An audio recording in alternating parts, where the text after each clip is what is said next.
New details from Memphis City Council tonight about Mayor Paul Young's proposed sales tax increase for downtown Memphis. He's considering adding a 0.5% tax on items such as food and gifts that are purchased downtown. He wants to spend the money on safety and beautification downtown. Stephen Reels is breaking it down for us after talking to several members of the City Council today. Stephen. Yeah, Pepper, a city spokesperson actually confirmed to me, unlike a sweeping sales tax that many Memphians would need to pay, it actually would just appear at the bottom of your receipt along with other taxes. So this way, it could actually bring in more money from tourists instead of Memphians.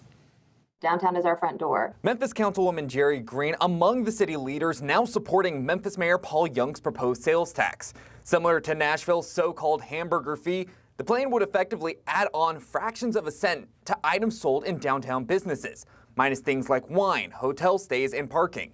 And with how limited the tax will be, Green says this tax will mainly impact tourists as opposed to Memphians. And if we can collect those dollars from out of town, out of state people visiting, and help improve our downtown, I think it's a great idea. The fee would first need to pass through Tennessee legislature next year.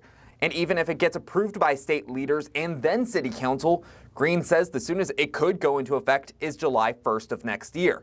But if it does pass, the money raised would be invested into downtown security, beautification, and unhoused assistance programs. Green says the Young administration has already floated around some ideas, like increased size of the Blue Suede Brigade security unit downtown, a new command post for MPD, and a new wave of downtown security cameras. Able to see license plates, able to be searched and followed people so we won't see people doing donuts in front of the Orpheum anymore.